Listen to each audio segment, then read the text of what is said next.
El título de esta enseñanza del día de hoy tiene por nombre La rareza de Cristo. Y es que este título para esta enseñanza no tiene la intención de menospreciar a Cristo. De hecho, es todo lo contrario, sino de que nos permita poder conocerle más a como verdaderamente Él siempre se presentó. Pero lamentablemente en nuestras vidas e incluso en la época de nuestro Salvador, Señor Jesús, se presentaba un fenómeno que era que Cristo era determinado simplemente por la perspectiva de las personas.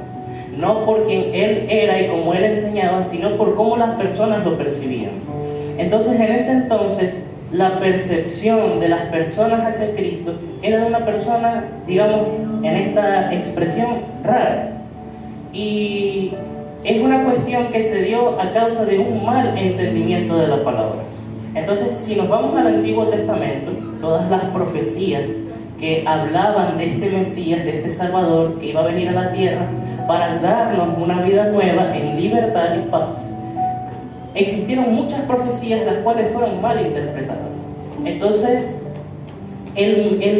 cuando hablamos de un Salvador, la gente en ese entonces, los judíos, pensaban que iba a venir un líder militar, un político que iba a venir a traer venganza de aquellos que trataban a su pueblo y los iba a mantener a ellos en un punto de soberanía por encima de todas las naciones del mundo. Prácticamente, esa era la idea que los judíos en ese entonces tenían de este Salvador.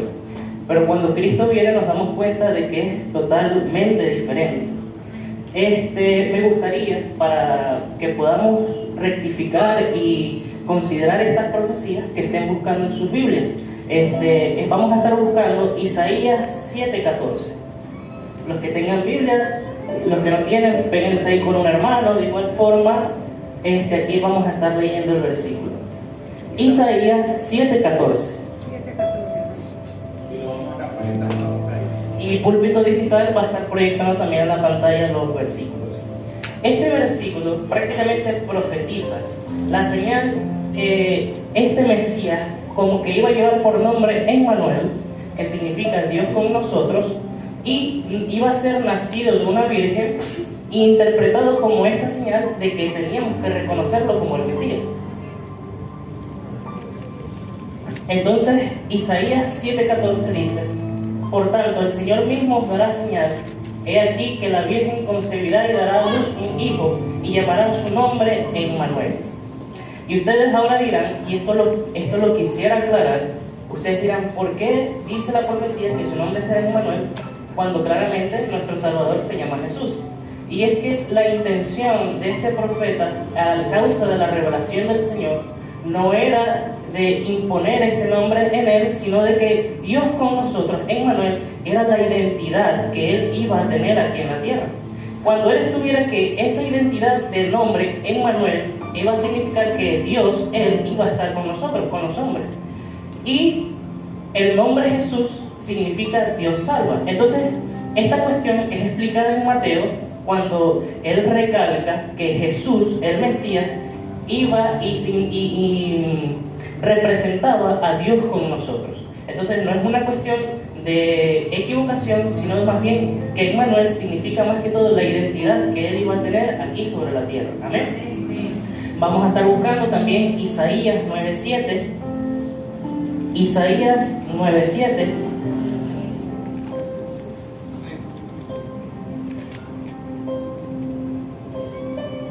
Isaías 9:7.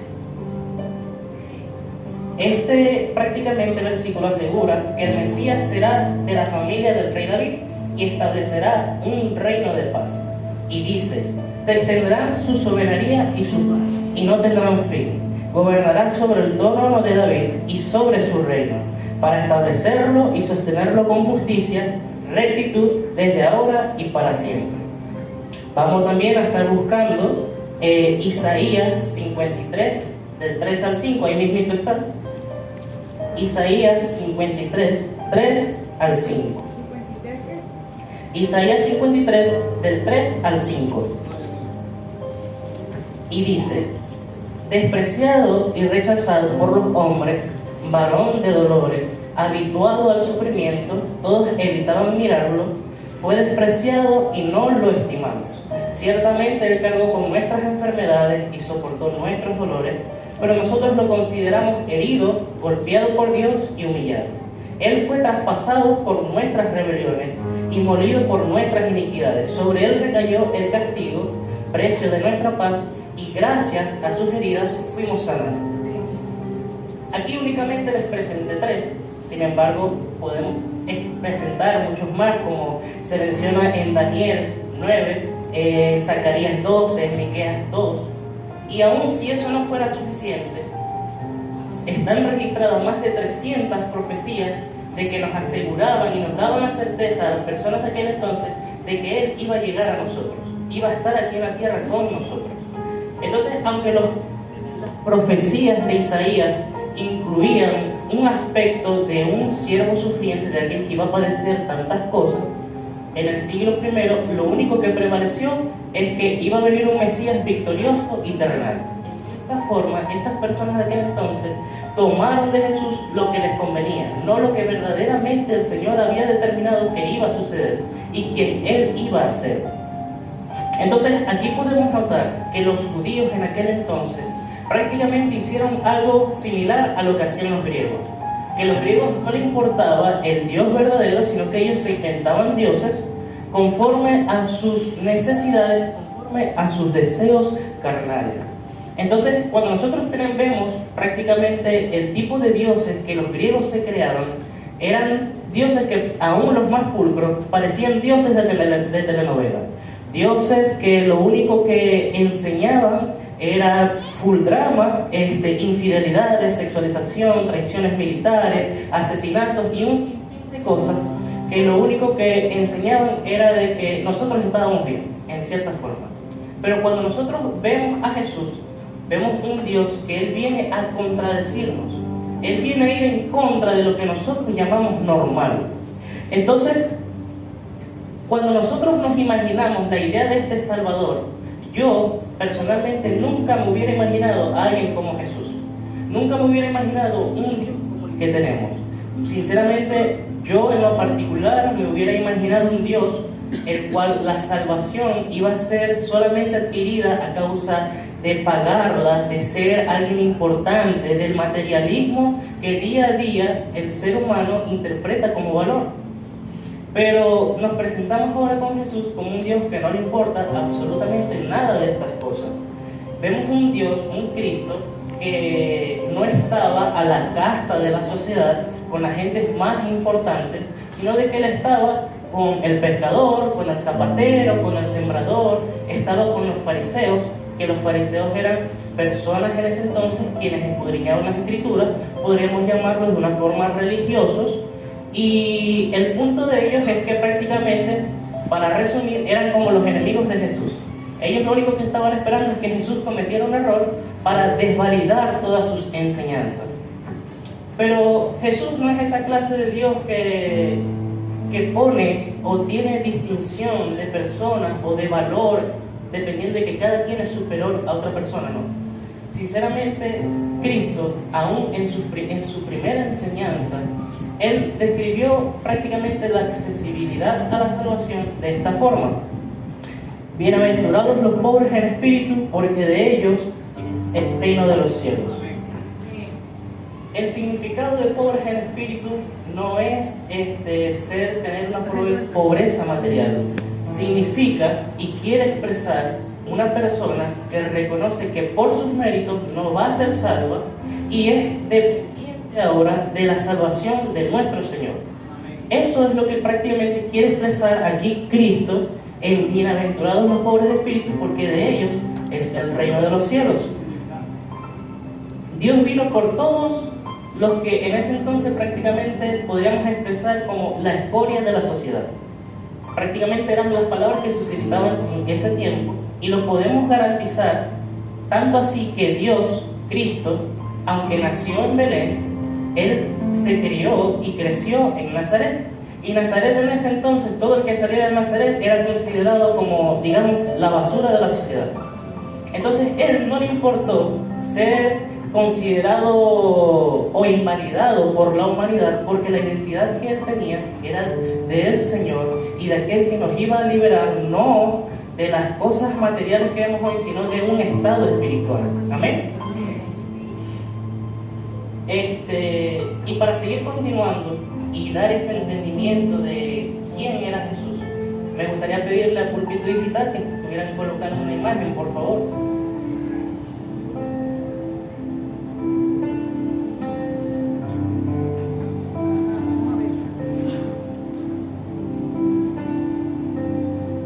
Ok, bueno, aquí lo que podemos ver, aunque no se aprecia muy bien por el tipo de foto que es un poco oscura, aquí la intención no es demostrar a esta persona como nuestro Salvador. Sinceramente, él es un hombre común y corriente que lo único que su intención es dar una medio interpretación de cómo probablemente nuestro Salvador se veía en el tiempo que estuvo aquí en la tierra.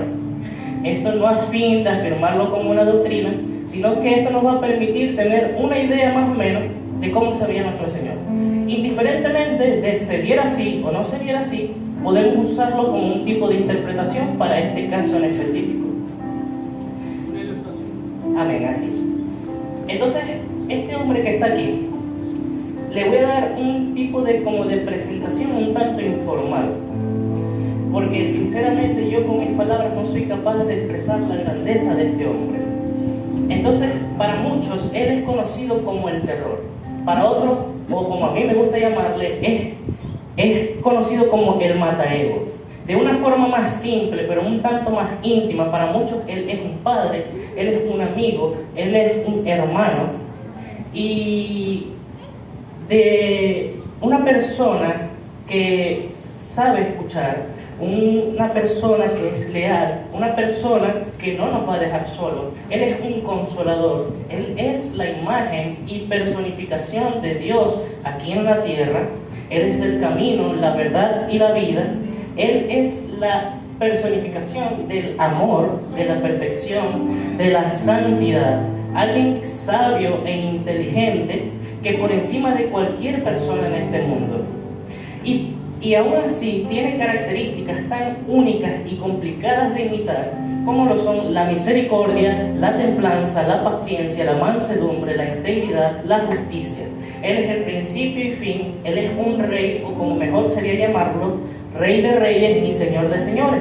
Alguien que valora más la relación por encima del ritual, alguien que no busca una audiencia perfecta, sino una conexión honesta. Él es una mirada sin juicio. En sus relatos vemos a alguien que se sentaba a la mesa con los marginados de su época. Para él, tu pasado no es un obstáculo, sino el escenario donde comienza una nueva historia. Él es la empatía encarnada. Él no es un concepto lejano, es alguien que, según las crónicas de su vida, lloró ante la pérdida de un amigo, sintió cansancio físico, entiende el peso de lo que es ser humano. Él es el descanso del alma. Y una de sus invitaciones más famosas no fue el símbolo de obligación, sino venid a mí todos los que estáis trabajados y cargados, porque yo los haré descansar. Él es esa voz que ofrece calma cuando el mundo se vuelve insostenible o insoportable. Sinceramente, viendo dado esta, incluso yo le pido perdón al Señor porque sinceramente quisiera poder darles más, quisiera poder enseñarles más. Pero claramente en las limitaciones carnales en las que tengo, esto es lo que he recopilado por experiencias compartidas de tantos cristianos y por experiencia propia. Y ahora yo les hago una pregunta. Si hay alguien que pueda ser capaz de respondérmela, se lo agradecería mucho. Ustedes, bueno, ya lo quitaron. Bueno, ahí también está. ¿Ustedes consideran a ese hombre un hombre raro? No, es Jesucristo, Jehová. ¿Alguien más? ¿Lo considera una persona rara? No.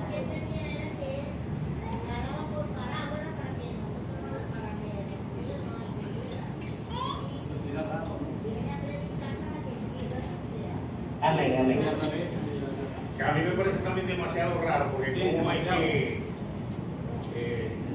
si te dan una cachetada, pon una en el cachete para... Ahí me enseñaron, el que pega no te pega dos veces. No saben lo que hacen. Dale una milla más a tu enemigo. Amén. El resto no me lo pagué. Amén, amén. Dale la capa. Pues, en definitiva, Es sin raro impor- porque él rompió todo lo que amén, así mismo Y es. yo creo que es más raro porque me amó a mí. Uf. Y amén. Gloria a Dios.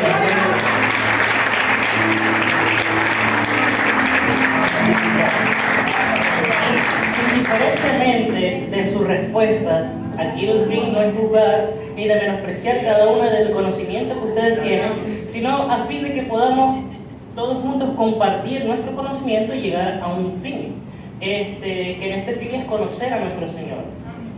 Entonces, esto nos deja en que Cristo no es una persona rara. El problema yace aquí en que los raros y los que estamos mal somos nosotros. Porque Él es nuestro creador. Si ustedes compran algún artefacto, ustedes esperan que cumpla con la finalidad que ese artefacto tiene. Igualmente Él como nuestro creador, y aún así en su amor nos dio libre albedrío para hacer lo que ni siquiera nosotros deberíamos hacer. Entonces cuando Él viene con sus enseñanzas, que Él es el margen, Él es el ejemplo a seguir, o debería decir, es el mayor ejemplo a seguir que puede existir, sinceramente nos damos cuenta de que los que estamos mal somos nosotros. Los que nos falta un tornillo somos nosotros, y no a fin de menospreciarles, ni mucho menos de ofenderles, sino que es un hecho y es una realidad en la cual estamos viviendo. Cristo nos trae sus enseñanzas y nos trae su verdad para que mostrarnos a nosotros cómo verdaderamente debemos de vivir, y eso lo que hace es que nos choca. Entonces, en vez de reconocer que Él es el que está bien y nosotros estamos mal, lo tildamos a Él de raro, lo tildamos de loco, creemos que sus enseñanzas no son para nosotros y nomás tomamos de Cristo, así como los judíos de aquel entonces, lo que les convenía. A ellos les convenía de que Cristo viniera como un guerrero montado en un caballo, yendo con su poder militar y sus recursos, a venir y arremeter en contra de todos los que los maltrataban en aquel entonces. Eso es lo que les convenía. Y sin embargo, Cristo no fue así. Es por eso que a la gente le choca tanto en aquel entonces, a tal punto que lo crucificaron. Entonces díganme ustedes ahora, ¿estamos viendo a Jesús tal como Él se muestra, o le estamos poniendo nuestra perspectiva de quién es? Porque si es por nuestra perspectiva humana, llena de pecado, nos estamos llevando a una gran decepción. Entonces no es que Cristo nos decepciona, no es que Cristo nos da un maltrato, es que nosotros no estamos viendo a Cristo como verdaderamente Él es. Amén.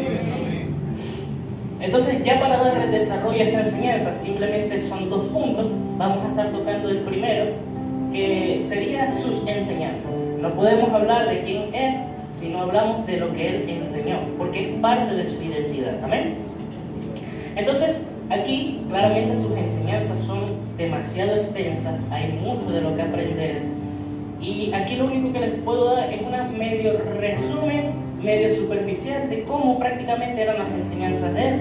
Claramente les hago la invitación que martes a martes, domingo a domingo, en las escuelas de E4Lee los miércoles, vengan para que aquí quien tiene la responsabilidad de la palabra pueda explicarles y enseñarles todas estas enseñanzas que son bastante buenas para nuestra vida y que a veces se nos complica un tanto entender. Entonces, uno de los primeros puntos focales de sus enseñanzas es el que a mí más me gusta, y es el gran mandamiento. El gran mandamiento lo único que resume es el amor y el cómo debemos amar.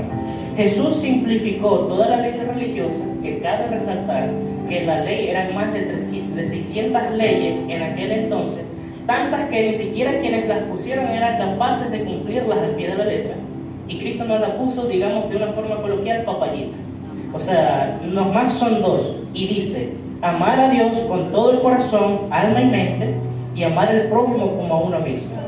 La innovación que extendió este concepto es hasta incluso a nuestros enemigos, enseñando que no hay mérito en amar a quienes nos tratan bien. El resumen de esta primera enseñanza es que ustedes pueden sentirse bien cuando expresan su amor hacia las personas que ustedes aman, pero el mérito, el valor, El reconocimiento verdadero está en amar a quienes son difíciles de amar a aquellas personas a las cuales se nos complica seguir manteniendo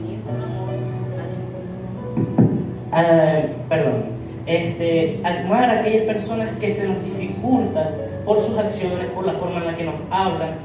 El mérito está en amar a quienes son difíciles de amar. Entonces, por eso es que era tan complicado, como lo decía el pastor, nosotros considerarlo como una persona normal, porque sinceramente que ustedes le digan, ama a aquel que te cae mal, es algo que a nosotros no nos va a gustar. Entonces es preferible decir, no, eso no es para mí, eso es para otra persona. Eso tiene un significado ahí medio extraño que si nos vamos al origen no es así. No, eso es algo que simplemente no se puede malinterpretar. Amar a todos sin importar lo que verdaderamente pueda causarnos esa persona. Amén. El segundo punto focal donde Cristo enfocaba sus enseñanzas era el reino de Dios. Él no se refería a un territorio político, como les mencioné ahorita, sino a un estado espiritual. Él enseñó que el reino está entre nosotros y dentro de nosotros, y se accede a Él con humildad, poniendo nuestra fe en Él, siendo Él y Él como el único camino. La prioridad en esta enseñanza que Él dio es buscar primero el reino de Dios y su justicia, y todas las demás cosas os serán añadidas. En resumen, no podemos ser salvos por nuestros propios méritos. Él lo puso como requisito en su primera enseñanza, fueron sus primeras palabras a una multitud tan grande. Y los únicos que tienen acceso al reino de los cielos son los que son pobres en espíritu.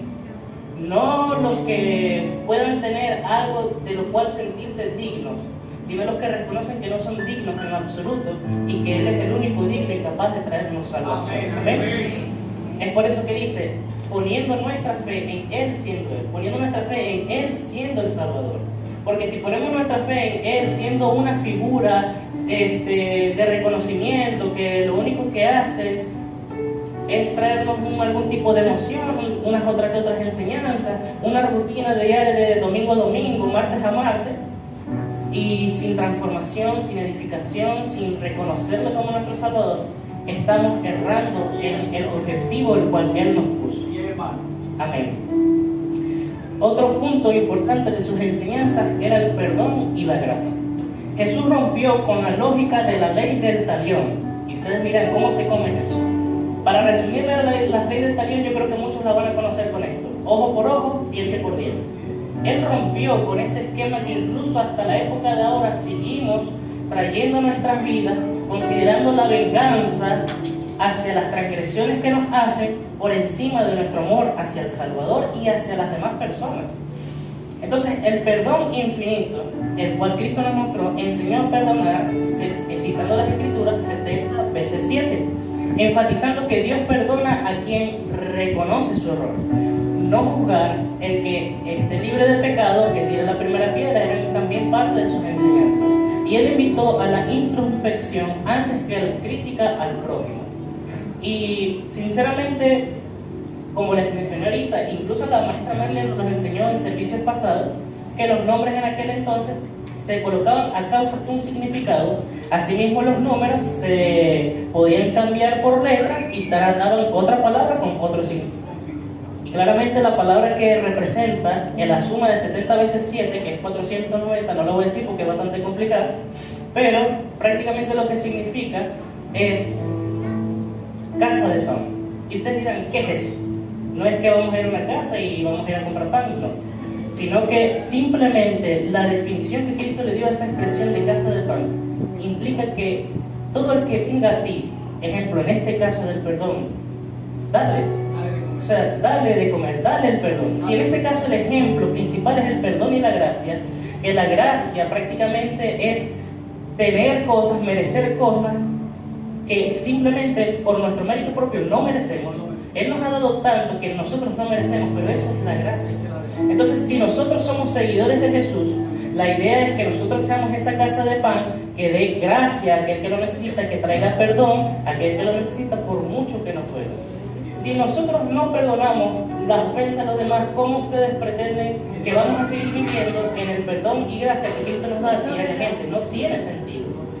si Él lo hace y la principal acción que Cristo hace cuando vamos hacia Él es perdonarnos, y dado caso que existen millones de personas y Él lo que hace es perdonar y todas cada una de ellas para que ellas tengan una nueva vida, nos estamos dando cuenta de que entonces si nosotros no hacemos esto, estamos yendo en contra de lo que prácticamente es la esencia de nuestro Salvador. Amén. Otro punto importante del cual Él enseñaba, era parte de sus enseñanzas, es primordial, es el servicio y la humildad. Para Jesús el liderazgo es sinónimo de servicio. El ejemplo más reconocido es cuando Él lavó los pies de los discípulos para mostrar que el mayor entre vosotros será vuestro servidor. Venir a Cristo implica ser el servidor de los demás, estar dispuesto a ayudar a los demás, por más a veces incluso anteponiendo nuestros propios deseos o incluso nuestras propias urgencias, pero son casos en los cuales Cristo nos guía hacia hacer las cosas de una forma correcta, no de una forma desordenada. Amén. Y ya por último, para resumir estas medio enseñanzas o que Cristo prácticamente nos dio aquí en la tierra, es una que a mí me gusta en particular porque mi líder Juan la menciona bastante y él la llama el mundo del revés. Pues yo, intentando darle un nombre un poco más formal, digamos la ética del revés. Y esto se basa en claramente las primeras enseñanzas que les dio, que fueron las bienaventuranzas. Entonces, estas bienaventuranzas que fueron dadas y realizadas en el Sermón del Monte, Jesús redefine quién es el afortunado o quién es el bendecido, porque para Él los grandes de su reino son los pobres de espíritu, los que lloran, los que sufren persecución por justicia, los pacificadores y los misericordiosos, llevándonos a la conclusión que el poder y la soberbia son obstáculos para la salvación y para una comunión con Él, más la vulnerabilidad y la paz son virtudes. Entonces, vamos a estar buscando esta enseñanza, se encuentra en Mateo 5, vamos a estar con Mateo 5 para leerla.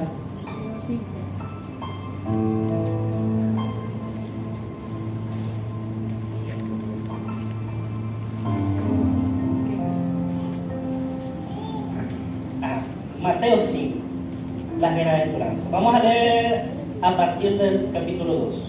Y dice: tomó Él la palabra y comenzó a enseñarles diciendo, esta versión dice dichosos.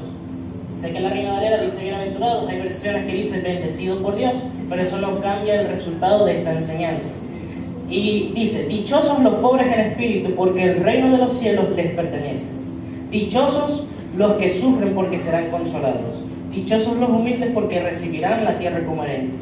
Dichosos los que tienen hambre y sed de justicia, porque serán saciados. Dichosos los compasivos, porque serán tratados con compasión. Dichosos los de corazón limpio, porque ellos verán a Dios. Dichosos los que trabajan por la paz, porque serán llamados hijos de Dios. Dichosos los perseguidos por causa de la justicia, porque el reino de los cielos les pertenece. Dichosos serán ustedes cuando por mi causa la gente los insulte, los persiga, levante en contra de ustedes toda clase de calumnias. Alégrense y llénense de júbilo, porque les espera una gran recompensa en el cielo. Así también persiguieron a los profetas que los precedieron a ustedes. Y sin irnos tan lejos a los profetas, nos vamos a un punto más cercano a los apóstoles. Casualmente la semana pasada estuve leyendo el libro de los Hechos, y lo que a mí más me sorprendía de esa enseñanza es que esa gente eran, o sea, si Cristo es raro y loco, esa gente es el doble de rara y loca, porque a esa gente los mataban, los torturaban, los perseguían, los calumniaban, los metían presos, los escupían, les hacían cualquier cosa que los degradara o los humillara ante la sociedad. Igualito perdonamos. Exactamente. Y entonces muchas veces ellos mencionaron, Señor, gracias, somos dichosos, nos gozamos, porque nos están matando, porque nos están persiguiendo, porque nos están metiendo preso, y todo a causa de tu nombre. O sea, qué mentalidad tan sorprendente era la que esa gente tenía, que daba todo por encima de su misma vida con tal de servir al Señor. Porque yo hoy no vengo a venderles un evangelio de olor de rosas. Este evangelio no nos promete una vida perfecta, nos promete sufrimiento y persecución, pero que también nos promete una paz que sobrepasa todo entendimiento. Y por encima de esta vida que es nada, nos promete una eternidad donde nada de estas cosas van a estar allá. Y Él nos la promete, pero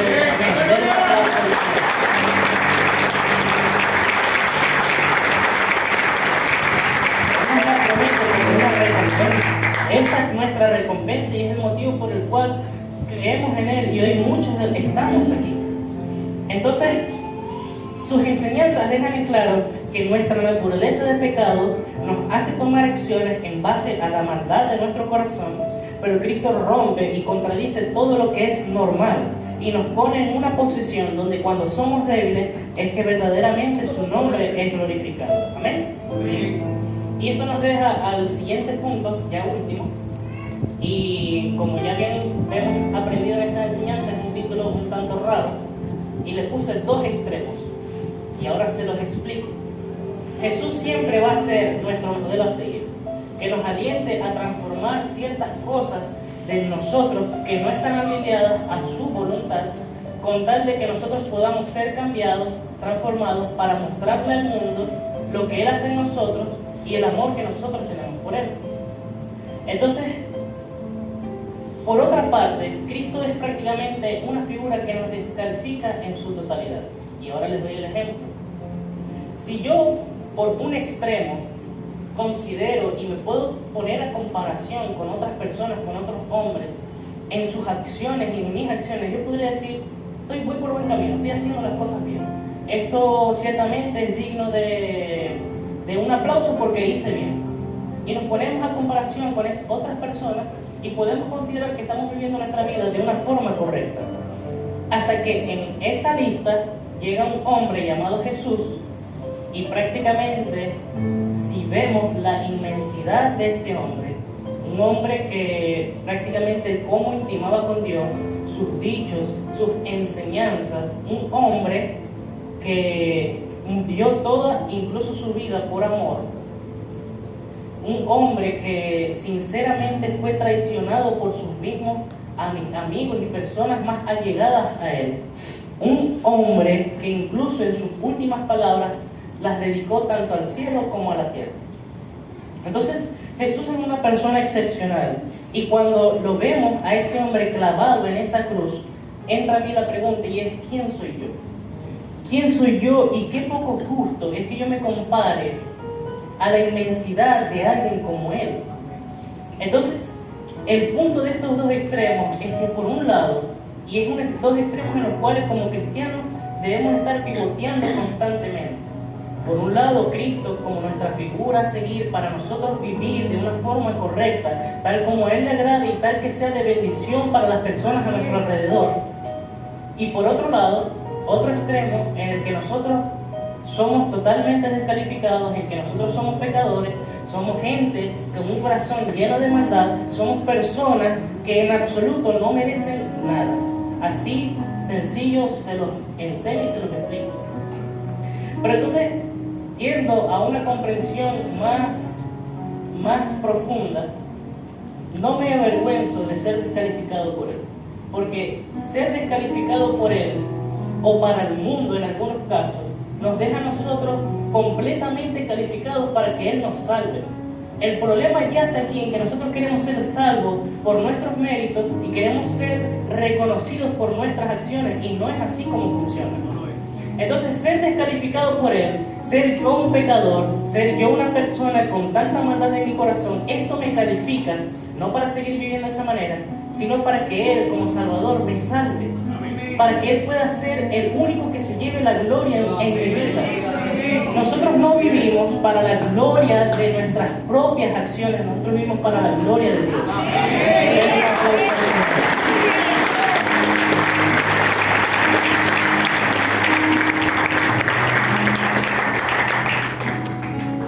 Eso me recuerda una enseñanza que di hace bastantes años referente a la samaritana.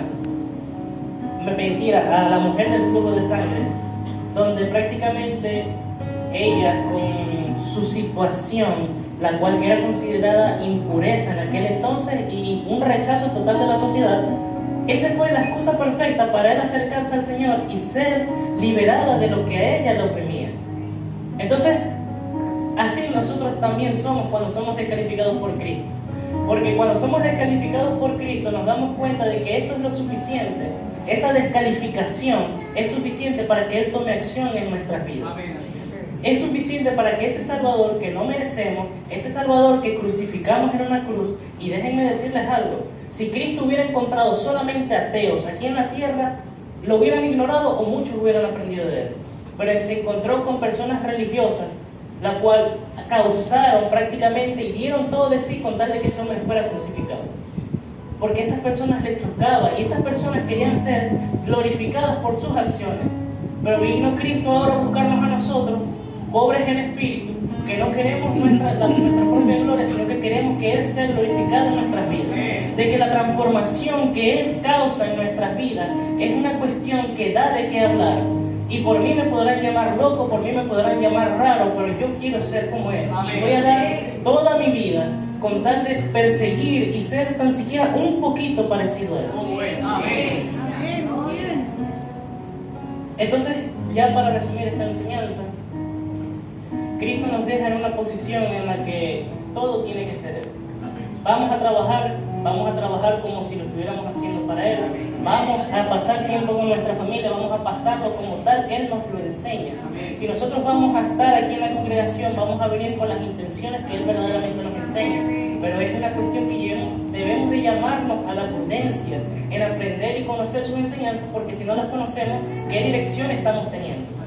Entonces no es una cuestión de que Cristo no me hable, Cristo no me enseña. Allí están sus enseñanzas y sus palabras.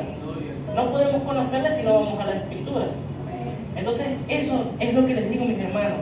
Amemos como Cristo amaba, respetemos a la gente como Cristo la respetaba, perdonémoslas como Cristo lo hizo. Y si en algún punto de nuestra vida toca poner esa vida por encima de Cristo, no lo hagamos, que sea Cristo quien sea el primer lugar. Porque créanme que más vale perder esta vida pero ganar el cielo, que el poquito tiempo que estemos aquí lo ganemos y perdamos una eternidad de su lado. Lo más doloroso en ese entonces no va a ser el que hice bien o mal. Lo más doloroso va a ser estar apartados de Él.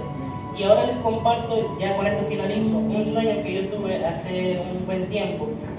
Y se los digo a fin de simplemente edificación y de respaldar prácticamente esto que digo.